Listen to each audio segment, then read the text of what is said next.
Que a graça e a paz do nosso Senhor Jesus Cristo esteja sobre ti e sobre toda a sua casa.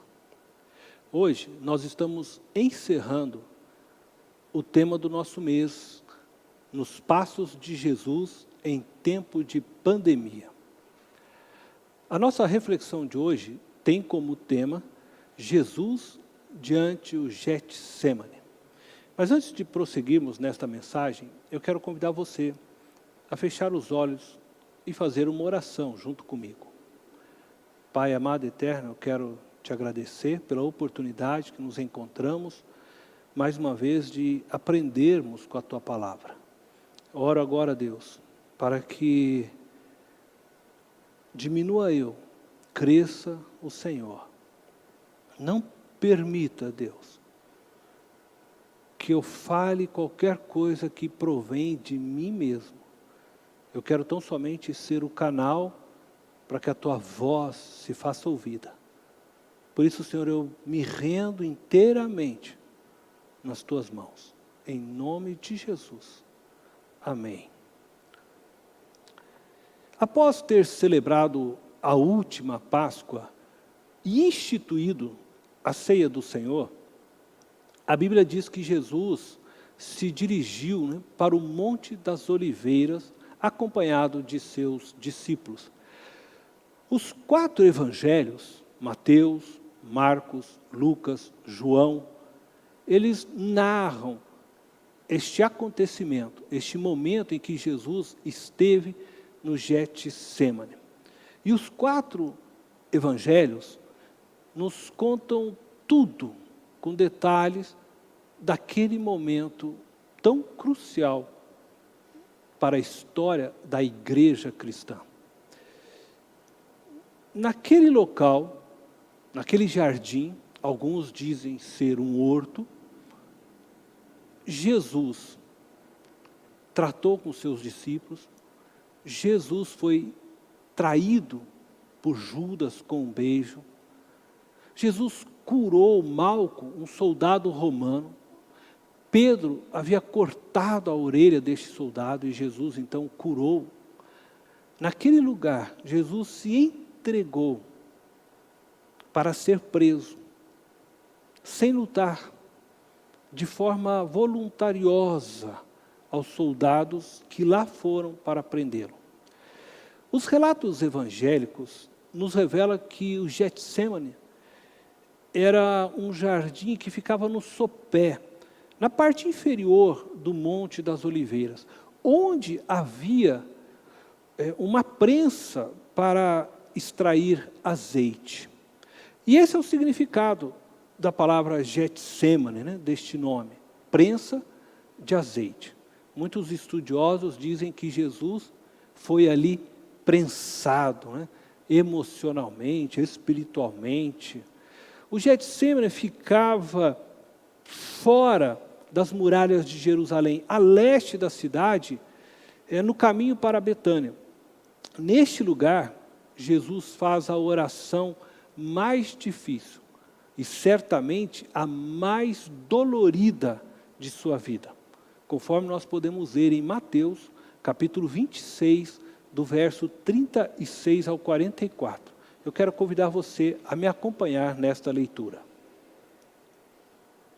Então, Jesus foi com seus discípulos para um lugar chamado Getsemane e disse-lhes: sentem-se aqui enquanto vou ali orar.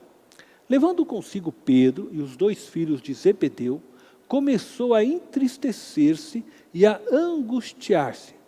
Disse-lhes então: a minha alma está profundamente triste, numa tristeza mortal. Fiquem aqui e vigiem comigo.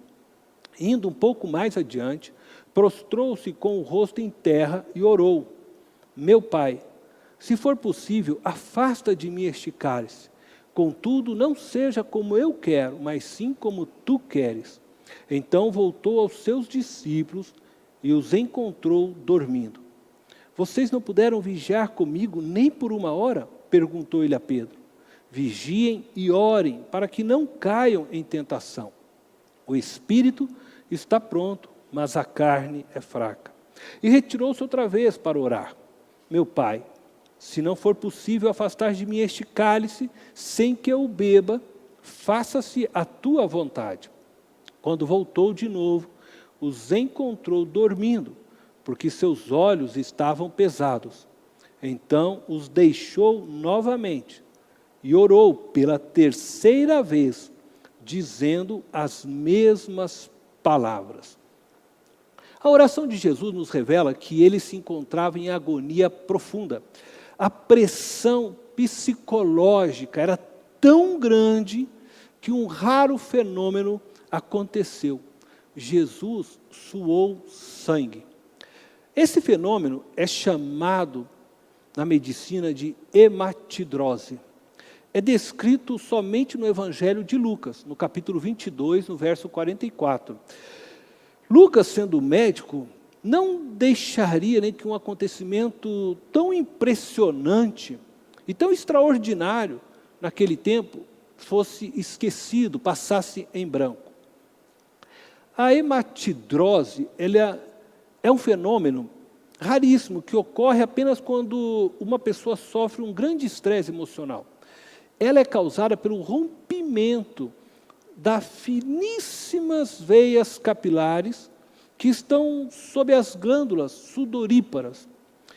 Quando o suor de Jesus começou a escorrer, por causa do grande estresse emocional que ele estava vivendo, ele se anexou ao sangue que havia vazado por essas veias capilares, e desta forma, então, Jesus transpirou gotas de sangue.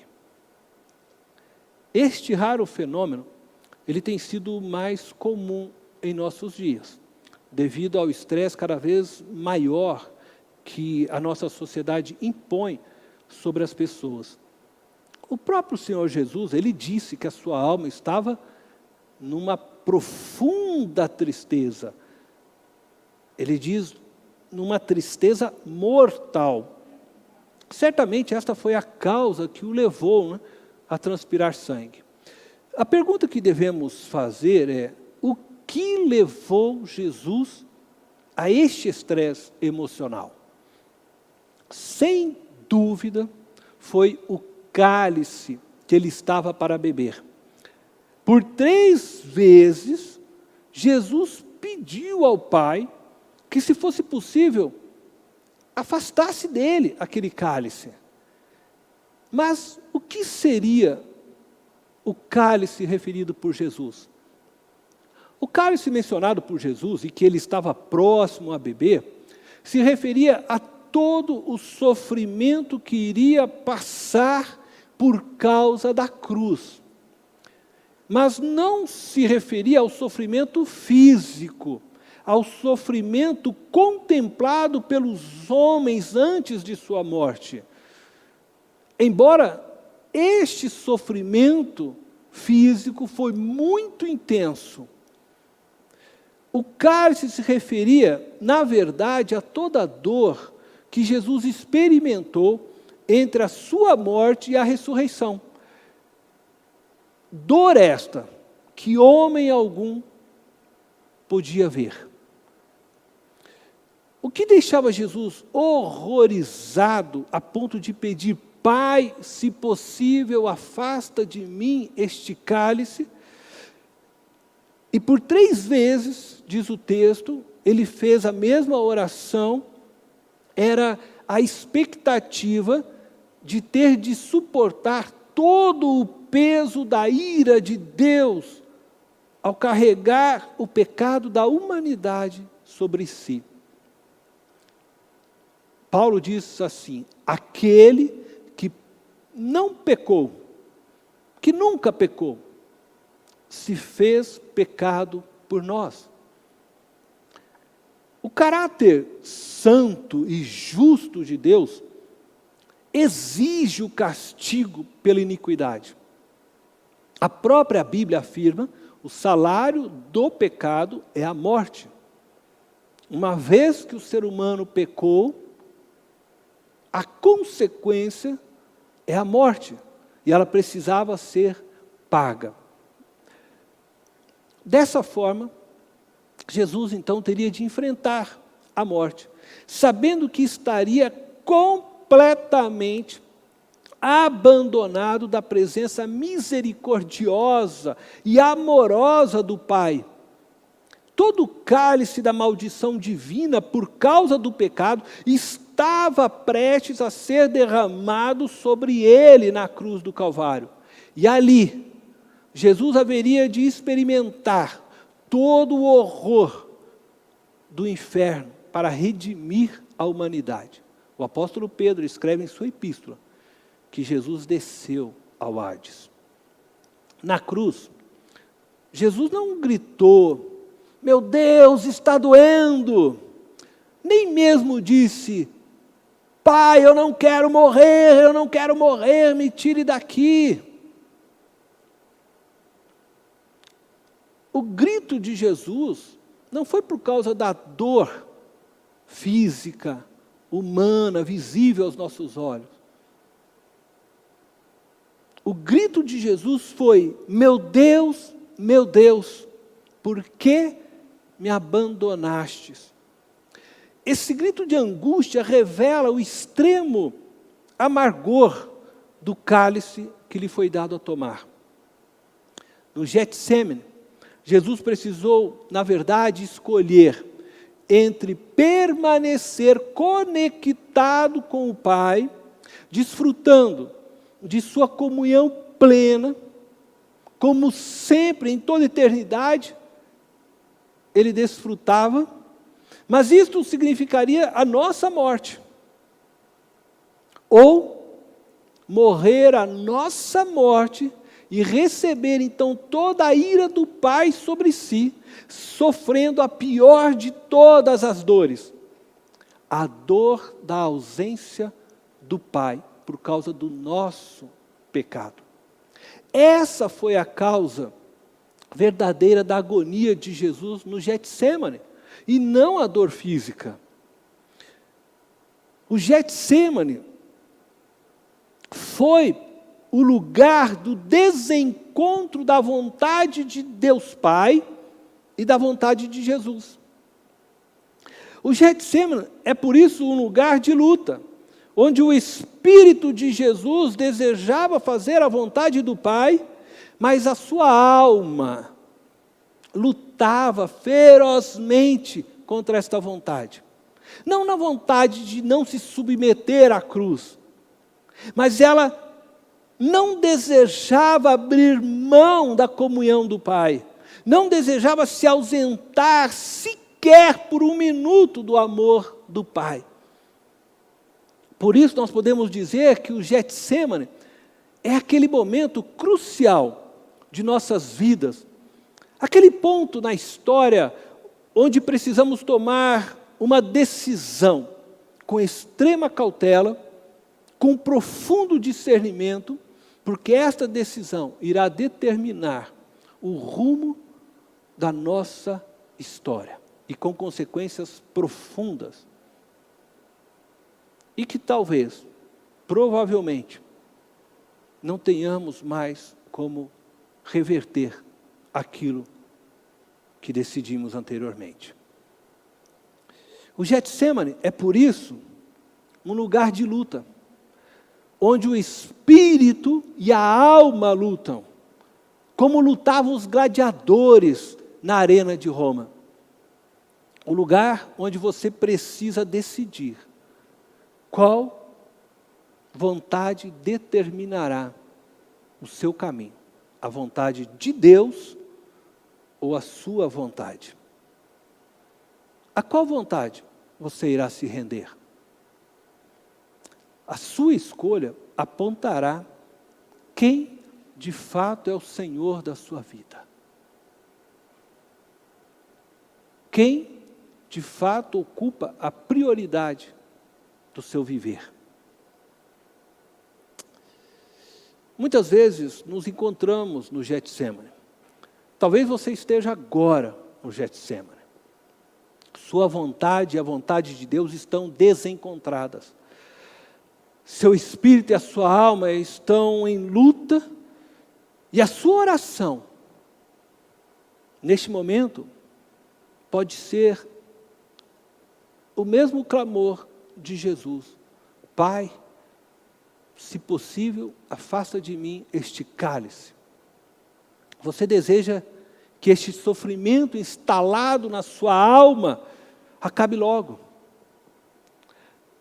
Talvez você esteja no Getsemane porque seu casamento se tornou indesejável para você.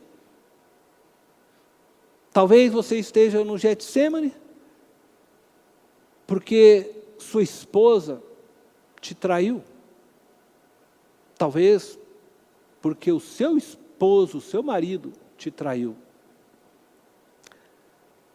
Ou talvez você esteja agora no Getsemane porque sua filha se engravidou do namorado e você quer mandá-la embora de sua casa. Talvez você esteja no Getsemane porque alguém te violentou fisicamente, ou talvez até sexualmente, e você não consegue tomar uma decisão de perdoar esta pessoa. Ou talvez por uma outra razão. Mas se você está no Getsemane, você precisa tomar uma decisão. E a decisão que você tomar, ela será crucial para a continuidade da sua história. Quando nos encontramos neste lugar de luta, no Getsemane, nós não só oramos e clamamos para que Deus passe de nós este cálice, como muitas vezes nós repetimos a fala de Jesus. Oramos ao Senhor e dizemos a Ele: faça a tua vontade.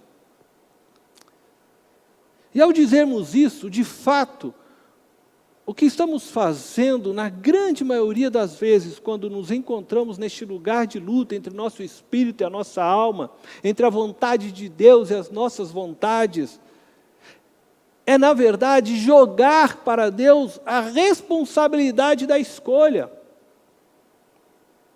Entretanto, eu quero dizer para você hoje, que não foi isso que Jesus fez no Getsemane, ao falar ao Pai: contudo, faça-se a tua vontade.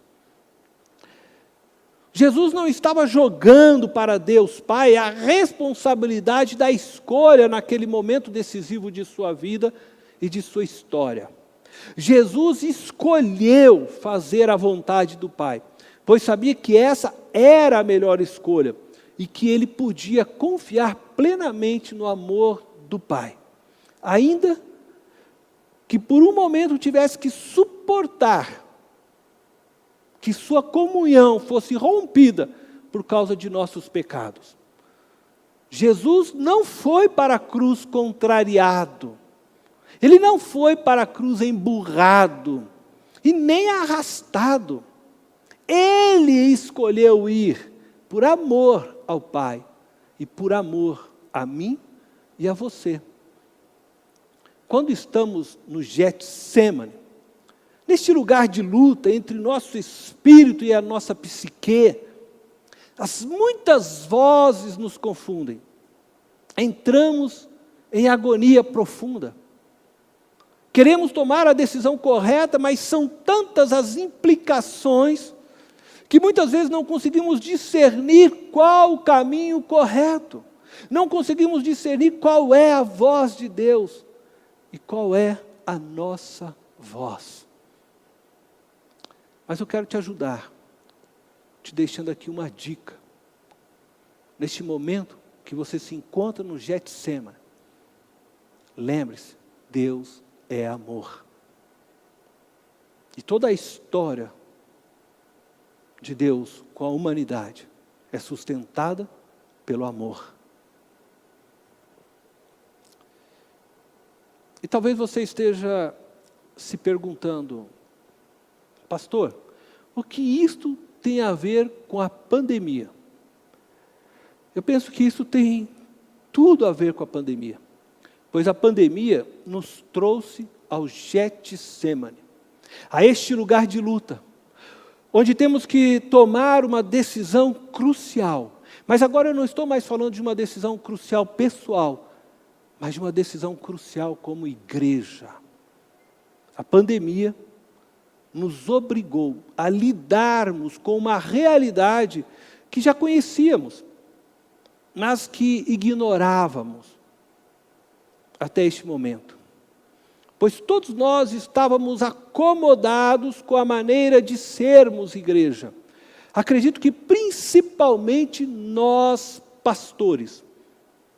E, portanto, eu falo neste momento mais aos líderes eclesiais, aos sacerdotes, pastores, apóstolos, presbíteros e todos aqueles que têm ocupado a liderança das igrejas. Neste tempo de confinamento, Jesus tem mostrado a todos nós que igreja não precisa de templos para ser atuante, para ser viva, para ser dinâmica. Aliás, Deus nunca quis construir templos. Em toda a história da humanidade, em todo o projeto e caminho de Deus com o ser humano, Ele nunca quis construir templos. Deus nunca gostou da ostentação. Deus mandou Moisés fazer um tabernáculo feito com tenda, que se montava, desmontava, que podia caminhar para cá e para lá, porque Deus, Ele é um Deus ativo, Deus é um Deus dinâmico, Deus é um Deus que transita, que se move constantemente. Deus nunca quis fazer templos. Esse negócio de fazer templos não é de Deus, é de homens.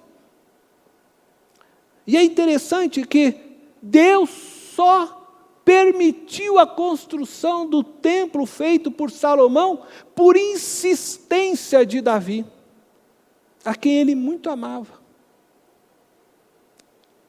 Deus nos fez seu templo. Entenda isso. Deus destruiu as estruturas religiosas em Cristo, pôs fim ao sistema hierárquico sacerdotal. Quando o sangue de Cristo foi derramado na cruz, Deus rasgou o véu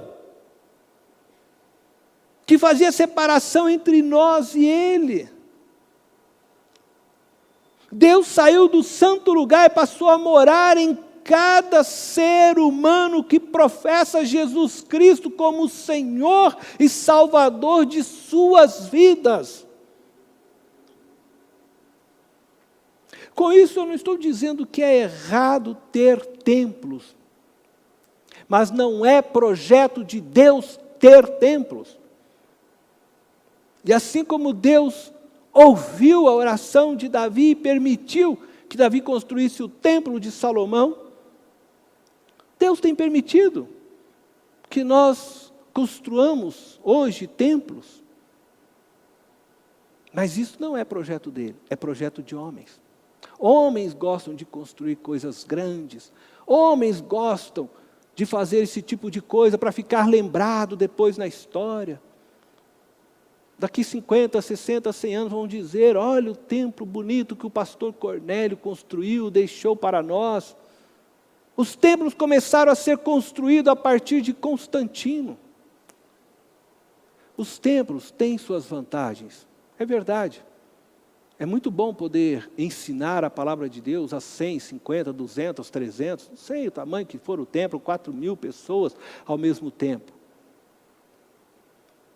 O templo nos permite nos organizarmos para realizações de eventos e outras tantas coisas. Não há problema ter templos. Mas, por outro lado, os templos acabaram aprisionando a essência do que nos faz ser igreja. A liberdade de servirmos a Deus sem dependência de qualquer outro sacerdote. Jesus nos deu uma missão. Mateus capítulo 28, verso 19 e 20 diz assim: portanto, vão e façam discípulos de todas as nações, batizando-os em nome do Pai e do Filho e do Espírito Santo, ensinando-os a obedecer a tudo o que lhes ordenei. Eu estarei sempre com vocês até o fim dos tempos. A missão que foi dada à igreja de Cristo, a mim e a você, foi institucionalizada pelo imperador Constantino. Há anos que a tarefa de fazer discípulos foi transferida para a igreja institucional, para dentro de um templo. Ainda hoje as pessoas não se veem como responsáveis nesta tarefa. Elas procuram trazer as pessoas para o templo, a fim de que sejam discipuladas pelo pastor ou pelo professor da EBD. Não era isso que Jesus tinha em mente. Da mesma forma, há anos que o privilégio de batizar e celebrar a ceia se tornou prerrogativa exclusiva do pastor, como se este fosse o novo sumo sacerdote da era pós-Cristo, onde Jesus ou os apóstolos declararam tal prerrogativa aos pastores. Os cristãos da igreja primitiva celebravam a ceia do Senhor em todos os seus encontros, de casa em casa, e muitas vezes o faziam sem a presença dos apóstolos ou de qualquer outro oficial. Paulo foi batizado por um discípulo chamado Ananias. Ananias era somente um discípulo, um membro do corpo de Cristo, e que depois nem aparece mais nas histórias bíblicas. A igreja era dinâmica, era um organismo vivo, que na medida em que as pessoas se deslocavam, iam pregando o evangelho umas às outras. Foi o que aconteceu com Filipe quando foi parar em Samaria. Ele já foi lá pregando o evangelho, João e Pedro só foram lá depois. Foi o que aconteceu com Priscila e Áquila. Foi o que aconteceu com Apolo. Por isso, quando Paulo chega em Éfeso, as pessoas já estavam ali convertidas. Em muitos outros lugares. Elas iam pregando e já iam batizando os que convertiam e ensinando a respeito da comunhão, do partir do pão uns com os outros. Não existiam missionários terceirizados. Todo mundo era missionário, todo mundo estava na missão. Jesus tem mostrado a nós, neste tempo de pandemia, que sua igreja não está atrelada às hierarquias eclesiásticas para existir e nem presa a estruturas físicas para cumprir sua missão. E eu não estou querendo polemizar, longe de mim. Não quero inventar nada de novo, porque eu seria cobrado de Deus. Contudo, estamos agora no Getsêmani como igreja. Estamos entre a vontade de Deus Pai, Cristo Jesus, na implantação da sua igreja, e entre a nossa própria vontade como igreja. Podemos ser protagonistas de um momento crucial na história da igreja. Nós, pastores, líderes, precisamos responder que tipo de igreja nós desejamos ser. Continuaremos sendo a continuidade da igreja de Constantino, que institucionalizou a missão da igreja, ou seremos uma igreja viva, onde todos serão treinados e livres para realizar a missão dada por nosso Senhor Jesus Cristo. Eu sonho que possamos viver a igreja estabelecida por Cristo e não por Constantino. Eu sonho que possamos, com responsabilidade, vivermos a liberdade conquistada por Cristo na cruz. Sonho que sejamos uma igreja onde todos os membros sejam de fato sacerdotes de Cristo. Sonho que você possa batizar as pessoas que levou para Cristo. Nada te impede de fazê-lo. Sonho que você possa discipular as pessoas que ganhou para Cristo. Sonho que você possa oficializar a ceia em sua casa, com sua família, neste tempo de confinamento. E que possa fazê-lo mais tarde também, fora do confinamento. Nesta semana, reúna todos que moram com você. Prepare o pão e o suco de uva.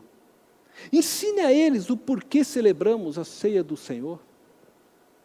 Ensine a eles o significado do pão e do cálice. Coma e beba com os de sua casa. E quando puder, com aqueles que você tem discipulado também. Seja você o oficiante de sua casa. Diante disso, eu quero dizer que no próximo domingo, não celebraremos a ceia. É hora de você assumir o sacerdócio que Jesus te deu, a responsabilidade que Ele outorgou sobre você. É hora de você ser protagonista na história. Quando voltarmos a nos reunirmos presencialmente, e no tempo devido, cabido, voltaremos a celebrarmos a ceia juntos. Mas eu gostaria muito que ao retornarmos às nossas atividades aqui, você não se tornasse um prisioneiro da instituição. Não existe nada de diferente entre mim e você que está me ouvindo. Talvez você que esteja me ouvindo não seja um pastor. E a nossa diferença está na função que Deus deu a nós. Mas somos todos ovelhas de Jesus Cristo. É meu dever, como pastor, lhe ensinar a verdade. Porque somente a verdade te libertará. Por isso, peço a você, não se deixe ser prisioneiro de nenhuma instituição, de nenhum líder que se denomina pastor, sacerdote, apóstolo, padre. Não se deixe ser prisioneiro. Cristo te libertou. Verdadeiramente livre você está. Se é para ser prisioneiro, somente de Cristo Jesus. Estamos, volto a dizer, diante do Getsêmani, neste lugar de luta, entre a vontade de Deus